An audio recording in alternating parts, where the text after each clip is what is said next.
Good evening, students. Today we are going to discuss the very important theory. It is Werner's coordination theory. Last time हमने lecture में करा था general terms, है ना. Coordination compounds क्या होते हैं, डबल सॉल्ट्स क्या होते हैं, डिफरेंसेस क्या हैं, और सारी common terms of coordination compounds. तो आज जो हम थ्योरी करने जा रहे हैं, it is very important, Werner coordination theory. आपने दो ही थ्योरीज करनी है, एक वर्नर की एंड एक वैलेंस बॉन्ड थ्योरी. ठीक है, तो फर्स्ट वन को अच्छे से समझ लो. पहले ये सबसे बेसिक थ्योरी है. ये उस टाइम पे आई थी जब हमारे पास कोई भी स्ट्रक्चर फाइंड आउट करने के लिए कोई भी स्पेक्ट्रोस्कोपिक या अदर टेक्निक्स नहीं थी. तो उस टाइम पे वर्नर ने कैसे कोऑर्डिनेशन कंपाउंड्स को एक्सप्लेन करा. ठीक है, तो सबसे पहले इस थ्योरी के हमारे पास ना कुछ पॉस्टुलेट्स हैं कि ये थ्योरी हमें क्या चीज़ बताती है. तो इसके पहले कुछ पॉस्टुलेट्स डिस्कस कर लेते हैं. सबसे पहली थ्योरी जो थी उसमें बताया गया कि जो वर्नर है, वर्नर ने कैसे कोऑर्डिनेशन कंपाउंड्स को एक्सप्लेन करा. ही सेड कि अगर हमारे पास कोई कोऑर्डिनेशन कंपाउंड है, सपोज मैं यहाँ पे ये कोई कंपाउंड लिख रही हूँ. ठीक है, ये हमारे पास कोई कोऑर्डिनेशन कंपाउंड है. तो हमारे पास तो यहाँ पे जो प्लैटिनम है वो 6 अमोनिया के साथ और 4 क्लोरीन के साथ इतनी ज़्यादा मतलब लाइगेंड्स के साथ बॉन्डिंग कर रहा है, तो इतना तो पॉसिबल है नहीं. अब जैसे निकल है तो निकल की वैलेंसी तो 2 होती है, तो वो निकल क्लोराइड बना सकता है ना, निकल सल्फेट बनाएगा. लेकिन अगर उसका कोऑर्डिनेशन कॉम्प्लेक्स देखें तो वो इतने सारे आयंस या लाइगेंड्स के साथ क्यों बाइंड कर रखा होता है. तब वर्नर ने एक्सप्लेन किया कि एक्चुअल में हर एक मेटल की 2 टाइप की वैलेंसी होती हैं. Each metal has 2 types of valencies. The one is primary valency and the second one is secondary valency. हर एक मेटल की 2 टाइप की वैलेंसी होती हैं. ठीक है, ये उस टाइम की है नॉमेनक्लेचर उनकी. आज के टाइम पे प्राइमरी वैलेंसी को हम बोलते हैं बेटा ऑक्सीडेशन स्टेट. ठीक है, ऑक्सीडेशन स्टेट. और सेकेंडरी वैलेंसी को हम लोग बोलते हैं कोऑर्डिनेशन नंबर. क्लियर हो गया. फर्स्ट पोस्टुलेट कि हर मेटल की 2 वैलेंसीज होती हैं, प्राइमरी एंड सेकेंडरी. और अगर मेटल ने कोई भी कंपाउंड फॉर्म करना है, कॉम्प्लेक्स फॉर्म करना है, तो उसको दोनों को सेटिस्फाई करना पड़ेगा. तो सेकेंड पोस्टुलेट उसने दिया कि जो हमारे पास प्राइमरी वैलेंसी है, primary valency is satisfied by negative ions, only negative ions. ठीक है, और जो हमारे पास सेकेंडरी वैलेंसी है, it will be satisfied by both negative and neutral ions, neutral molecules या फिर नेगेटिव आयंस. क्लियर हो गया. तो हमारे पास प्राइमरी एंड सेकेंडरी वैलेंसी की जो सेटिस्फेक्शन है वो 2 अलग तरीके से है. नेगेटिव आयंस चाहिए हमें प्राइमरी वैलेंसी सेटिस्फाई करने के लिए, और सेकेंडरी को न्यूट्रल भी सेटिस्फाई कर सकते हैं एंड नेगेटिव आयंस भी सेटिस्फाई कर सकते हैं. क्लियर. एक चीज़ उसने और बताई थी कि ये जो हमारी प्राइमरी वैलेंसी है ना, it is ionisable. It is ionisable. कि प्राइमरी वैलेंसी के जो भी एटम्स, आयंस या मॉलिक्यूल्स होंगे वो आयंस बना सकते हैं जब वो सॉल्यूशन में जाएंगे. ठीक है, लेकिन सेकेंडरी वैलेंसी जिसने सेटिस्फाई करती ना, ठीक है, वो क्या करेगा, जिसने भी सेकेंडरी वैलेंसी सेटिस्फाई करी वो कभी भी आयंस नहीं बनाएगा.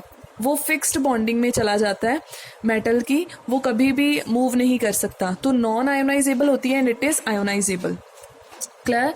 अब हम बात करते हैं थर्ड पोस्टुलेट की. तो थर्ड हमारे पास पोस्टुलेट क्या है, that secondary valency is fixed. Secondary valency is fixed. Secondary valency हमेशा मेटल आयन की फिक्स्ड होती है, और जो प्राइमरी वैलेंसी है, जो भी हमारे पास नेगेटिव आयंस होते हैं ना, आप देख रहे हो नेगेटिव आयंस दोनों में रोल प्ले कर जाते हैं, सेकेंडरी में भी प्राइमरी में भी एक टाइम पे. लेकिन सेकेंडरी वैलेंसी में न्यूट्रल होते हैं और वो हमेशा एक ही लाइक वैलेंसी को सेटिस्फाई करते हैं. और सेकेंडरी वैलेंसी हर एक की फिक्स है. जैसे प्लैटिनम 6 में कंपाउंड बनाता है तो 6 में बनाएगा, है ना, 4 में भी बना सकता है. देन हर एक मेटल का जो कोऑर्डिनेशन नंबर है वो फिक्स होता है. क्लियर हो गया इतना. तो उसके बाद में जो लास्ट है वो ये है कि secondary valency is responsible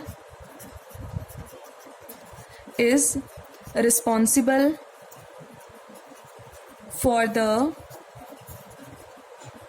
stereochemistry of complex. जैसे ही कॉम्प्लेक्स बनेगा तो इतने सारे उसके अराउंड मॉलिक्यूल्स या आयंस हैं, तो ये किसी ना किसी वे में अरेंज होंगे, है ना. तो जो हमारे पास बेटा सेकेंडरी वैलेंसी होती है ना, कॉम्प्लेक्स का कौन सा स्ट्रक्चर होगा, है ना, ऑक्टाहेड्रल होगा, टेट्राहेड्रल होगा, स्क्वायर प्लेनर होगा, प्रिज्म लाइक होगा, तो कौन सा स्ट्रक्चर है ये कौन डिसाइड करता है? It is always decided by secondary valency. Secondary valency decide करेगी कि आयंस को या मॉलिक्यूल्स को कैसे स्पेस में अरेंज होना है ताकि एक प्रॉपर स्ट्रक्चर कॉम्प्लेक्स को दिया जा सके. प्राइमरी वैलेंसी का इसमें कोई भी कंसर्न नहीं है स्टीरियोकेमिस्ट्री में. ठीक है, तो हम लोग ये भी कह सकते हैं कि जो हमारी सेकेंडरी वैलेंसी है ये डायरेक्शनल होती है, मतलब एक पर्टिकुलर स्ट्रक्चर जो है प्रोवाइड करती है, और जो हमारी प्राइमरी वैलेंसी होती है ये हम लोग कह सकते हैं it is non directional. Clear हो गया? ये है नहीं है, इसके होने ना होने से स्ट्रक्चर पे कोई भी असर नहीं पड़ेगा. क्लियर हो गया? तो ये तो बेटा थी कि वर्नर ने ना कोऑर्डिनेशन कॉम्प्लेक्सेस को एक्सप्लेन करने के लिए ये कुछ अपने मतलब पॉइंट्स रखे थे. अब ये पॉइंट्स किस हद तक सही हुए, किस हद तक गलत हुए, वो हम आगे डिस्कस करते हैं. लेकिन आपने इन चारों पॉइंट्स को अच्छे से दिमाग में रखना है, जो कि इतना टफ तो बिल्कुल भी नहीं है. क्लियर? सो मूव करें नेक्स्ट पे. अच्छा, तो अब नेक्स्ट आता है कि वर्नर ने कैसे एक्सप्लेन किया अबाउट स्ट्रक्चर. ठीक है, स्ट्रक्चर ऑफ कॉम्प्लेक्सेस, या फिर हम इसको आइसोमेरिज्म भी कह सकते हैं. उसने आइसोमेरिज्म चीज को कैसे एक्सप्लेन किया? अब मान लो कोई मेरे पास कॉम्प्लेक्स था, ठीक है, एक्सपेरिमेंटली उसके 2 आइसोमर्स आ रहे थे.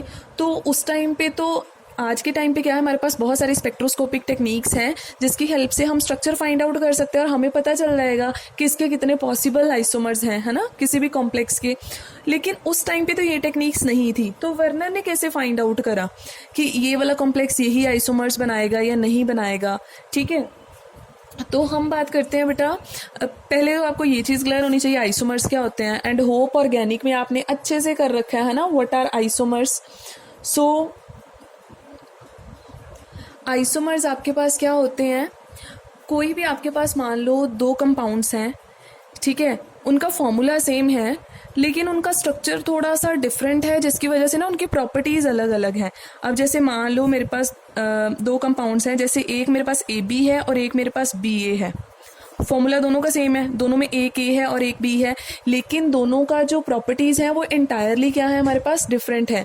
तो दैट मीन्स इनको हम लोग आइसोमर्स कह सकते हैं. अब वर्नर ने कैसे एक्सप्लेन किया? वर्नर ने कहा कि देखो, सपोज जो मेटल के कोऑर्डिनेशन नंबर जो इम्पॉर्टेंट है दैट आर 4 and 6 मेन. ठीक है, तो उसने कहा कि अगर किसी का कोऑर्डिनेशन नंबर 6 है, क्लियर, 6 है, तो उसके साथ 6 लाइगेंड्स तो अटैच होंगे ही, है ना. कोऑर्डिनेशन नंबर क्या होता है, कितने लाइगेंड्स अटैच्ड हैं. तो उसने कहा कि सपोज हमारे पास ना कोई ऐसा कॉम्प्लेक्स है, सपोज यही है, कोबाल्ट है, उसके साथ अमोनिया कितने हैं 4, क्लोरीन कितने हैं 2, और इसके बाहर एक ऐसा क्लोरीन है. ये मैंने अभी स्ट्रक्चर लिखा है, ये कैसे बनेगा ये सारा वर्नर एक्सप्लेन करेगा. ठीक है, तो उसने कहा कि इसका स्ट्रक्चर कैसा हो सकता है. बाहर वाले से तो हमें कोई लेना देना है ही नहीं है, सिर्फ इन्होंने ही डिसाइड कर देना स्ट्रक्चर क्या आएगा. तो ये टोटल कितने हैं, 4 and 2 6. तो उसने कहा कि 6 के लिए देखो जी, जो पॉसिबल स्ट्रक्चर्स हैं वो क्या हैं हमारे पास 6 के लिए. तो 6 के लिए हमारे पास पॉसिबल स्ट्रक्चर है. एक तो बेटा ऑक्टाहेड्रल. ऑक्टाहेड्रल आपको पता ना क्या होता है, हमारे पास एक ऐसी स्क्वायर प्लेनर ज्योमेट्री होती है. एक तो ये बार ऐसी हमारे पास एक ज्योमेट्री होती है स्क्वायर प्लेनर. ठीक है, सेंटर में मेटल होगी, इधर आपके पास 4 लाइगेंड होंगे, एक ऊपर होगा एक नीचे होगा. ठीक है, तो ऐसा आपके पास एक ऑक्टाहेड्रल स्ट्रक्चर आ सकता है. उसने कहा कि एक पॉसिबिलिटी तो ये है, और 6 के 6 जो लाइगेंड्स हैं वो इक्वल डिस्टेंस पे प्रेजेंट है. ठीक है, अच्छा, दूसरी पॉसिबिलिटी उसने क्या बताई? दूसरी उसने पॉसिबिलिटी बताई कि ऐसा भी हो सकता है कि कुछ ऐसा स्ट्रक्चर हो, इट इज़ हेक्सागन, है ना, कि मेटल सेंटर में हो और 6 के 6 लाइगेंड्स ऐसे एक ही प्लेन में लाई कर रहे हो, तो हेक्सागन टाइप स्ट्रक्चर भी हो सकता है. और दूसरी पॉसिबिलिटी उसने क्या बताई, उसने कहा कि सपोज हमारे पास ना एक प्रिज्म है, तो प्रिज्म का आप ऐसे करके स्ट्रक्चर ड्रॉ कर सकते हो, है ना। ये आपके पास प्रिज्म है, तो उसने कहा कि प्रिज्म में भी अगर हम बात करें कि सेंटर में मेटल है और 6 लाइगेंड्स हैं, एक यहाँ पे, एक इधर, एक इधर, एक यहाँ, हर ऊपर भी 3 एंड थे, नीचे भी 3 एंड्स हैं, और तीनों को मिलाकर हमारा प्रिज्म लाइक स्ट्रक्चर बन जाएगा। तो उसने कहा कि देखो ये सारा ना वर्नर ने थ्योरेटिकली सॉल्व कर दिया था, उस टाइम पर मैंने बताया ना टेक्निक्स नहीं थी, उसने थ्योरेटिकली सॉल्व करके बता दिया। उसने कहा कि अगर इसका डाटा देखें तो ये पॉसिबल स्ट्रक्चर आ सकते हैं कोऑर्डिनेशन नंबर 6 वाले की। अब इनमें से इसका कौन सा स्ट्रक्चर है हमें कैसे पता चलेगा। अब उसने कंपाउंड उठाया ये, ठीक है। इसमें देखो जो 4 आपके पास लाइगेंड्स हैं वो सेम है, अमोनिया है, और जो 2 हैं वो डिफरेंट हैं। तो उसने कहा कि ये कौन कौन सी यहाँ पे पोजीशन जो है वो ऑक्यूपाई कर सकते हैं। तो ऑक्टाहेड्रल की देखें, तो उसने कहा कि ऑक्टाहेड्रल के केस में क्या हो सकता है कि मेटल यहाँ पे है जो आपका कोबाल्ट है, अमोनिया यहाँ, ठीक है। क्लोरीन ऐसे हो सकते हैं या तो बिल्कुल ऑपोजिट पोजीशन पे प्रेजेंट होंगे, समझ गए, जिसको आप बोलते हो ट्रांस। ट्रांस ज्योमेट्री का क्या मतलब होता है कि आपके जो 2 सेम लाइगेंड्स हैं वो बिल्कुल ऑपोजिट पोजीशन पे हैं। या तो ये पॉसिबिलिटी हो सकती है, या फिर क्या हो सकता है, या फिर उसने कहा कि ऐसा हो सकता है कि ये दोनों, यहाँ पे कोबाल्ट है ना मेटल, तो क्लोरीन एक दूसरे की बिल्कुल साथ वाली पोजीशन पे प्रेजेंट हो और बाकी सारे अमोनिया, और ये ज्योमेट्री कौन सी आ जाएगी, सिस। क्लियर हुआ। तो ऑक्टाहेड्रल के केस में 2 ऑप्शंस थी हमारे पास, या तो ज्योमेट्री ये पॉसिबल है, अब क्लोरीन को मैं यहाँ ना रख के इधर रख दूं, इधर रख दूं, इधर रख दूं, तो ज्योमेट्री को कोई फर्क नहीं पड़ेगा, सारी की सारी सिस ही हैं, ठीक है। सारी पोजीशन एडजेसेंट है, सिर्फ ये एक पोजीशन डिफरेंट थी, उसको लेके हमने पहले ही अलग बना दिया। तो इसका मतलब अगर इसका ऑक्टाहेड्रल स्ट्रक्चर हुआ ना तो आइसोमर्स कितने पॉसिबल होंगे, 2। हमारे पास कितने आइसोमर पॉसिबल होंगे, 2। अब बाकी डिस्कस कर लें हेक्सागन का।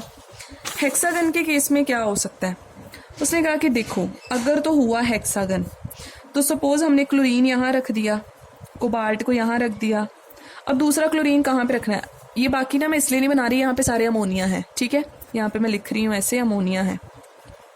उसने कहा यहाँ तो क्लोरीन 1 और 2 पोजीशन पे प्रेजेंट होंगे। यहाँ क्या चांसेस हो सकते हैं, यहाँ चांसेस हो सकते हैं एक क्लोरीन फर्स्ट पे हो और दूसरे वाला थर्ड पे चला जाए, एक ये चांस हो सकता है। और एक चांस कौन सा हो सकता है, एक क्लोरीन यहीं पे रहे फर्स्ट पोजीशन पे और एक कहाँ पे चला जाए, यहाँ पे आ जाए 4th पोजीशन पे, यहाँ पे मेटल है, समझ रहे हो ये बात। उसके बाद में अगर वो 5th पे जाएगा, 6th पे जाएगा, किसी भी पोजीशन पे जाएगा, वो तो रिपीटेड आयंस बनने हैं। तो इसका मतलब अगर तो उस कॉम्प्लेक्स की हेक्सागोनल ज्योमेट्री हुई तो उसके टोटल कितने आइसोमर्स पॉसिबल होंगे, 3 आइसोमर्स।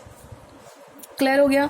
और अगर हम बात करते हैं बच्चे प्रिज्म की, तो प्रिज्म का मैं फुल नहीं ड्रॉ करनी हूँ। यहाँ पे मेटल है तो क्लोरीन मैंने इधर रख दिया, दूसरा क्लोरीन मैंने साथ ही रख दिया, यहाँ पे भी नाइट्रोजन, यहाँ पे भी नाइट्रोजन, नाइट्रोजन, नाइट्रोजन। क्लियर। एक आइसोमर ये हो गया। दूसरा कौन सा हो सकता है, दूसरा ये हो सकता है कि क्लोरीन अगर मैं यहाँ से उठा के यहाँ रख दूँ तो सेम ही बनेगा, कोई फर्क नहीं है। तो क्लोरीन दूसरा नीचे वाले प्रिज्म वाली पोजीशन पे भेज दो, या तो यहाँ पे भेज दो, ठीक है, या फिर हम क्या करेंगे, इधर भेज देंगे। और अगर इधर भेजा तो यहाँ और इधर वाला सेम ही हो जाएगा, ठीक है। तो अगर तो प्रिज्म लाइक स्ट्रक्चर हुआ, ये आपका प्रिज्म था और ये आपका हेक्सागन था, तो अगर प्रिज्म लाइक हुआ तब कितने आइसोमर बनाएगा, 3। आप समझ रहे हो पूरी मेरी बात मैं क्या बोल रही हूँ। बात ये थी कि हमने एक ऐसा कॉम्प्लेक्स लिया जिसका कोऑर्डिनेशन नंबर 6 था, जिसके 2 मॉलिक्यूल्स सेम थे और 4 सेम थे और 2 थोड़े से डिफरेंट थे। तो हमने कहा कि 6 की पॉसिबल ज्योमेट्री कौन सी है, या तो ऑक्टाहेड्रल या हेक्सागन या प्रिज्म। अगर तो वो ऑक्टाहेड्रल में एग्जिस्ट कर रहा है तो सिर्फ 2 ही डिफरेंट स्ट्रक्चर बन रहे हैं, ठीक है। अगर हेक्सागन में एग्जिस्ट कर रहा है देन हमारे पास कितने स्ट्रक्चर्स बन रहे हैं, 3, एंड विद प्रिज्म भी कितने बन रहे हैं, 3। अब बात आती है एक्सपेरिमेंटल रिजल्ट्स की। तो अगर हम एक्सपेरिमेंटल रिजल्ट्स डिस्कस करें तो इसके पता कितने आइसोमर निकले, इसके निकले थे 2 आइसोमर्स एक्सपेरिमेंटली। इसके सिर्फ 2 स्ट्रक्चर आए थे जिनकी प्रॉपर्टीज अलग अलग थी लेकिन फॉर्मूला सेम था। तो यहाँ से क्लियर हुआ। फिर कोऑर्डिनेशन थ्योरी में वर्नर ने क्या बताया कि इसका मतलब जिसका कोऑर्डिनेशन नंबर 6 होगा ना उसकी हमेशा कौन सी ज्योमेट्री होगी, ऑक्टाहेड्रल, क्योंकि ऑक्टाहेड्रल के केस में सेटिस्फाई हो रहा है, बाकी दोनों के केस में तो 3 आइसोमर आने चाहिए थे। क्लियर हो गया। तो इस तरह से वर्नर ने आइसोमर्स का कॉन्सेप्ट क्लियर करा था। और सिमिलरली अगर बेटा हम बात करें कोऑर्डिनेशन नंबर 4 की, है ना, सपोज हमने कोऑर्डिनेशन नंबर 4 वाला कोई उठा लिया कॉम्प्लेक्स। अब हमने लिया प्लेटिनम, 2 अमोनिया और 2 क्लोरीन। यहाँ पे आप डिफरेंट भी ले सकते हो, कोई इशू नहीं है, ठीक है। मतलब हमने बस वो लेना है जिसमें जो उसने मतलब एक्सप्लेन करा था, 2 डिफरेंट लेके। अब देखो, जिसका कोऑर्डिनेशन नंबर 4 है उसके 2 ही पॉसिबिलिटीज हैं। या तो उसका स्ट्रक्चर होगा बेटा ऐसा, टेट्राहेड्रल, समझ रहे हो ना, टेट्राहेड्रल, सेंटर में मेटल होगी और चारों तरफ लाइगेंड होंगे। और या फिर होता है ऐसे, इसको बोलते हैं हम लोग स्क्वायर प्लेनर। 2 ही ज्योमेट्रीज पॉसिबल हैं, it is square planar and it is your tetrahedral. Clear हो गया। तो अब इसमें से इसका कौन सा स्ट्रक्चर है, कैसे पता चला? उसने कहा कि फिर से आइसोमर ड्रॉ करके देख लो। अब ये देखो, टेट्राहेड्रल के केस में अगर मैं यहाँ पे क्लोरीन को रखूँ और दूसरा क्लोरीन यहाँ पे रख देती हूँ, एक आइसोमर बन गया। दूसरी बार मैं क्लोरीन को इधर रख दूंगी, तीसरी बार इधर। आपको पता है ये सारी पोजीशन टेट्राहेड्रल में क्या होता है, सारी पोजीशन एडजेसेंट होती हैं। टेट्राहेड्रल की ज्योमेट्री कैसी होती है, मैं आपको शो कर देती हूँ। टेट्राहेड्रल की ज्योमेट्री बेटा ऐसी होती है, कुछ लाइक दिस, ऐसे करके। ये समझ रहे हो, ये जैसे आपने अम्ब्रेला को उल्टा कर दिया हुआ है, एक बॉन्ड ऊपर है और 3 जो हैं ऐसे नीचे हैं अम्ब्रेला की शेप में। क्लियर हो गया, ऐसे करके। तो ये जो हमारे पास ज्योमेट्री है, दिस इज टेट्राहेड्रल। अब आप बता सकते हो एक भी पोजीशन है एक दूसरे से डिफरेंट, सॉरी ऑपोजिट। ऑपोजिट तो कोई भी नहीं है, ये भी इसके साथ वाला है, ये इसके साथ है, ये इसके साथ है, सारे एक दूसरे की क्या है, एडजेसेंट पोजीशन है, कोई भी ऑपोजिट नहीं है।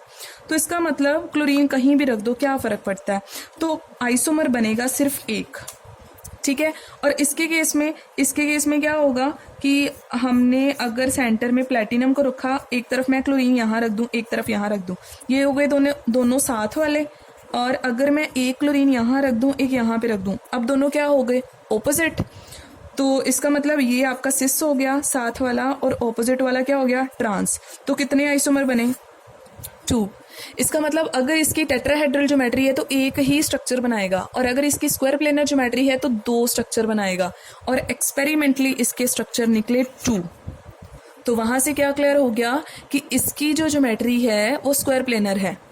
6 वालों की सबकी ऑक्टाहेड्रल ही होती है, लेकिन 4 वालों की दोनों पॉसिबल होती हैं। किसी कॉम्प्लेक्स की ये होगी, किसी कॉम्प्लेक्स की ये वाली होगी।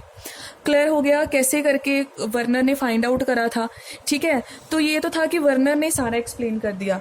अब वर्नर का डाटा कहाँ तक करेक्ट है और कहाँ तक नहीं है, वो ना, इसके लिए कुछ हमारे पास एविडेंसेस हैं, समझ रहे हो। अब एविडेंसेस हमारे पास कहाँ से आए इसके, तो एक ना कोबाल्ट के बहुत सारे अमाइनो कॉम्प्लेक्सेस लेके ना उसकी स्टडी करी गई, उसकी स्टडीज करी गई, ठीक है। 2 डाटा स्टडी करे गए थे। अब मैं बता रही हूँ आपको कोबाल्ट के कौन से कॉम्प्लेक्स लिए गए थे। एक कोबाल्ट का कॉम्प्लेक्स लिया, उसमें अमोनिया 6 यूज़ करे और क्लोरीन यूज़ करे 3, समझ गए। नेक्स्ट में उन्होंने क्या किया, अमोनिया की क्वांटिटी को कम कर दिया, एक अमोनिया कम कर दिया, क्लोरीन उतने ही रहने दिए। नेक्स्ट टाइम क्या करा, अमोनिया की क्वांटिटी फिर से एक और कम कर दी, नेक्स्ट टाइम एक और कम कर दी, ठीक है, सॉरी 3 हर टाइम अमोनिया को कम करते जा रहे हैं, लेकिन है ऑक्टाहेड्रल कॉम्प्लेक्स ही हर केस में। तो इसकी ना कुछ स्टडीज़ करी गई, तो वो मैं यहाँ पे दोनों शो कर रही हूँ, अलग अलग नहीं बनाऊंगी मैं टेबल, ठीक है, आपको यहीं से समझा दूंगी। तो एक तो बेटा जो स्टडी करी गई ना, दैट वाज प्रेसिपिटेशन डाटा, हम उसको बोलते हैं, ठीक है। प्रेसिपिटेशन पता ना, मान लो आप किसी के साथ रिएक्शन करते हो तो कोई इनसॉल्युबल सब्सटेंसेस होते हैं जो सेटल डाउन हो जाते हैं, है ना, उनको प्रेसिपिटेट्स बोलते हैं। अच्छा, तो प्रेसिपिटेट्स के केस में क्या था कि जब हमने इन कॉम्प्लेक्सेस की अलग अलग की, हमने रिएक्शन किसके साथ करी, ये मैं डाटा को एक्सप्लेन कर रही हूँ। रिएक्शन करी कॉम्प्लेक्स की किसके साथ, AgNO3 के साथ, ठीक है। सिल्वर नाइट्रेट के साथ रिएक्शन करी, तो आपको पता है जब सिल्वर नाइट्रेट के साथ रिएक्शन करेंगे तो यहाँ पे Cl है, तो क्या बनेगा हमारे पास, AgCl बनेगा, जिसके वाइट कलर के क्या बनते हैं, प्रेसिपिटेट्स बनते हैं, ठीक है। इतना क्लियर हो गया कि हमने प्रेसिपिटेशन डाटा के लिए क्या किया, सारे कॉम्प्लेक्सेस को सिल्वर नाइट्रेट के साथ रिएक्ट करा ताकि सिल्वर क्लोराइड के प्रेसिपिटेट्स आए। अब हमारे पास रिजल्ट्स क्या आए, रिजल्ट्स हमारे पास हर केस में डिफरेंट आए। इसमें हमारे पास 3 AgCl के प्रेसिपिटेट बने, जैसे हम कह सकते हैं कि 3 मोल प्रेसिपिटेट बने। इसके केस में हमारे पास बने 2 मोल प्रेसिपिटेट, इसके केस में बने 1 मोल प्रेसिपिटेट और इसके केस में बना नो प्रेसिपिटेट। अब ये अलग अलग डाटा क्यों, अमोनिया के चेंज होने से क्या चेंजेस आ रहे हैं, ठीक है, ये प्रेसिपिटेशन डाटा था। अब उसके बाद में एक बचे डाटा जो कलेक्ट करा गया, that was of conductance. Conductance पता ना क्या होती है, किसी भी इलेक्ट्रोलाइट में से अगर आप इलेक्ट्रिसिटी पास करते हो तो वो करंट, उसकी कंडक्टेंस आएगी, है ना, उसमें से इलेक्ट्रिसिटी पास होगी, लेकिन वो किस पे डिपेंड करता है, कंडक्टेंस हमेशा बच्चे डिपेंड करती है किस पे, नंबर ऑफ आयंस पे। जितने ज़्यादा आयंस होंगे उतनी ज़्यादा कंडक्टेंस होगी। अब कंडक्टेंस का डाटा हमारे पास ऑलरेडी था, जैसे मान लो किसी की 100 से 150 के बीच बीच में कंडक्टेंस आती है ना, इसका मतलब उसके पास कितने आयंस होते हैं, 2 आयंस होते हैं। अगर थोड़ी 250 तक आ जाती है तो 3 आयंस होते हैं। तो पता है हमें ये डाटा ऑलरेडी क्लियर है। अब क्या किया गया, इनकी कंडक्टेंस मेजर करी गई और जब इनकी कंडक्टेंस को मेजर करा तो वहाँ से हर एक की वैल्यू जो आ रही थी वहाँ से उन्होंने क्लियर करा कि किसके कितने आयंस हैं। तो डाटा क्या आया कि इसके हमारे पास 4 आयंस आ रहे थे, कि इस कॉम्प्लेक्स की जो कंडक्टेंस थी वो इतनी थी, ऐसे लग रहा था जैसे सॉल्यूशन में 4 आयंस प्रेजेंट है। इसके केस में लग रहा था 3 आयंस प्रेजेंट हैं, इसके केस में लग रहा था हमारे पास 2 आयंस प्रेजेंट हैं, ठीक है, और इसके केस में देयर वाज नो आयन, या फिर हम कह सकते हैं कि हमारे पास सिंपल एक ही मॉलिक्यूल आ रहा था। क्लियर हो गया यहाँ से। तो ये हमारे पास ना 2 स्टडीज करी गई, ठीक है। अब ये प्रूव करेंगे कि वर्नर की थ्योरी बिल्कुल सही थी, वर्नर ने कैसे एक्सप्लेन करा सारा डाटा को। तो वर्नर के पोस्टुलेट लगाए गए। अब बेटा देखो ध्यान से, वर्नर ने क्या कहा था, मैं यहाँ पे कंपैरिजन में लिख रही हूँ। वर्नर ने कहा था कि सबसे पहले सेकेंडरी वैलेंसी देखो। अब जो कोबाल्ट है ना उसकी दोनों वैलेंसी हैं, primary valency and secondary valency. Primary valency उसकी 3 है, सेकेंडरी वैलेंसी उसकी 6 है। और सबसे पहले वो किस पे फोकस करेगा, वो हमेशा फोकस करेगा कि मेरी सेकेंडरी वैलेंसी कवर हो जाए बस। और प्राइमरी को कौन कवर करता है, यहाँ तो negative ion, only negative ion. और सेकेंडरी को कौन कवर करता है, नेगेटिव भी कर जाता है, न्यूट्रल भी कर जाता है। क्लियर।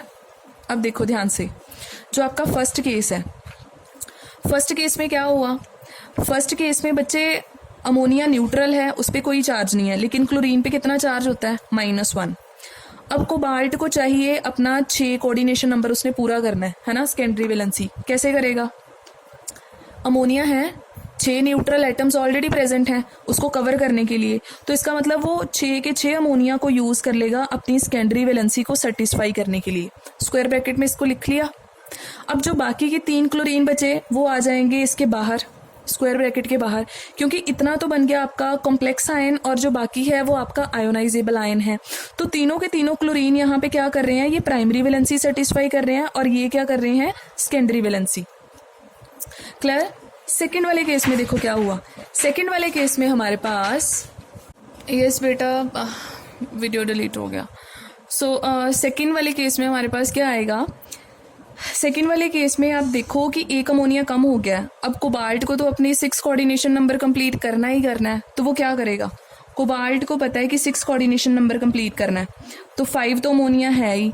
अब वो सोचेगा कि एक क्लोरीन को भी साथ में मैनेज कर लेता हूँ ताकि मेरा 6 कोऑर्डिनेशन नंबर कंप्लीट हो जाए, और जो बाकी के 2 क्लोरीन बचेंगे वो आउटसाइड दिस कोऑर्डिनेशन स्फीयर आ जाएंगे। क्लियर। अब रही बात हमारे नेक्स्ट कॉम्प्लेक्स की, नेक्स्ट में अमोनिया कितने रह गए, 4, तो 4 ये हो गए, 6 कंप्लीट करना है, 2 क्लोरीन को यूज कर लेगा, 6 कंप्लीट हो गया, और जो एक क्लोरीन बचेगा उसको बाहर रख देगा। और लास्ट वाले केस में क्या होगा, लास्ट वाले केस में अमोनिया सिर्फ 3 थे, तो चाहिए तो 6 उसको लाइगेंड्स ना, तो 6 साथ में 3 क्लोरीन को मैनेज कर लेगा और बाहर हमारे पास कोई भी आयन नहीं आएगा। अब यहाँ पे एक चीज आपको मैं क्लियर कर देती हूँ कि ये प्राइमरी वैलेंसी सेटिस्फाई कर रहा है और ये सेकेंडरी, लेकिन यहाँ पे देखो ये जो बाहर वाला है this is for primary valency, और ये जो अमोनिया है ये कम्प्लीटली क्या सेटिस्फाई कर रहा है, सेकेंडरी वैलेंसी। लेकिन अगर हम बात करें ये वाले क्लोरीन की, तो नो डाउट ये इनसाइड द स्फीयर है तो ये सेकेंडरी वैलेंसी सेटिस्फाई करेगा, लेकिन ये प्राइमरी वैलेंसी को भी सेटिस्फाई कर रहा है, ये दोनों को एक साथ कवर करेगा। क्लियर हो गया? तो यहाँ पे भी ये क्लोरीन दोनों वैलेंसीज को क्या कर रहा है, सेटिस्फाई कर रहा है। अब हम आते हैं हमारे रिजल्ट्स पे कि हमारे रिजल्ट्स क्या आ रहे थे। अब रिजल्ट्स पे देखो बच्चे, सपोज इसको सिल्वर नाइट्रेट के साथ रिएक्ट कर देते हैं, ठीक है, तो क्या रिजल्ट आएगा। अब जो फर्स्ट वाला था, फर्स्ट वाले के केस में देखो कि जैसे ही मैंने सिल्वर नाइट्रेट डाला तो सिल्वर नाइट्रेट क्या करेगा, ये जो बाहर वाले 3 क्लोरीन है ये आयोनाइजेबल है।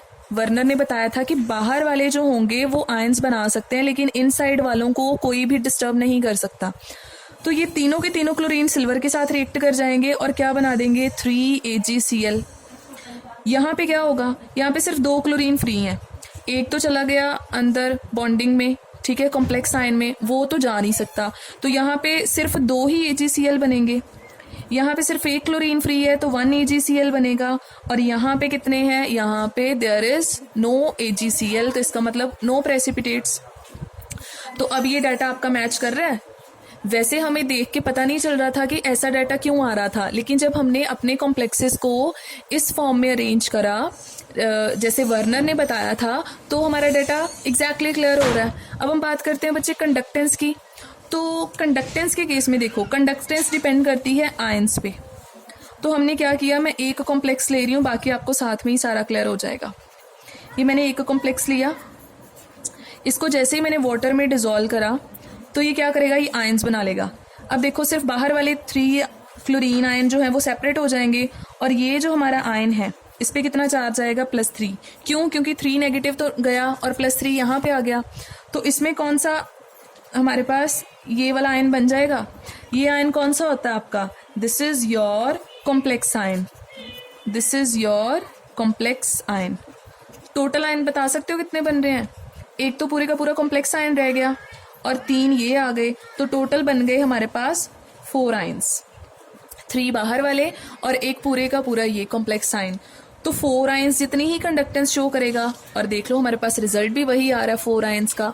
यहाँ पे 3 आयंस जितनी कंडक्टेंस क्यों आ रही थी, क्योंकि हमारे पास बाहर सिर्फ 2 क्लोरीन थे, ठीक है, तो 2 आयंस ये बनाएंगे और एक आयन ये पूरे का बन जाएगा। तो टोटल आयन कितने बनेंगे, 3। नेक्स्ट केस में कितने आयंस बनेंगे, ये 1 और ये 1, 2। नेक्स्ट केस में कोई भी नहीं बनेगा। तो ये क्लियर हुआ। अब तो हमने वर्नर के सारे पोस्टुलेट्स करे, वर्नर ने कैसे बिना टेक्निक्स के थ्योरेटिकली ही सारे के सारा बता दिया कि आइसोमर्स कौन से हो सकते हैं या स्ट्रक्चर कौन से बन सकते हैं, और जब भी किसी कॉम्प्लेक्स का स्ट्रक्चर बनेगा उसमें प्राइमरी वैलेंसी का कोई रोल नहीं होगा, it all depends upon secondary valency. और फिर बाद में कुछ कॉम्प्लेक्सेस को लेकर कुछ डाटा रेडी करा गया, तो डाटा को किसने एक्सप्लेन किया, वर्नर के अकॉर्डिंगली हमने पहले कॉम्प्लेक्स का स्ट्रक्चर बनाया, कॉम्प्लेक्स का फॉर्मूला लिखा, एंड देन दोनों डाटा एक्सप्लेन कर दिए, प्रेसिपिटेशन का भी एंड कंडक्टेंस का भी। तो ऐसे ही एक्सपेरिमेंट और भी किए गए और भी कॉम्प्लेक्सेस के साथ, तो उनके साथ भी सिमिलर रिजल्ट्स आएंगे। क्लियर? तो यहाँ तक था आपका वर्नर कोऑर्डिनेशन थ्योरी। बुक में बहुत ज़्यादा दे रखा है तो इतना नहीं है लिखना, आपने अपनी ही वर्डिंग में है, बस ये कॉन्सेप्ट समझ लो। Okay, bye bye, thank you.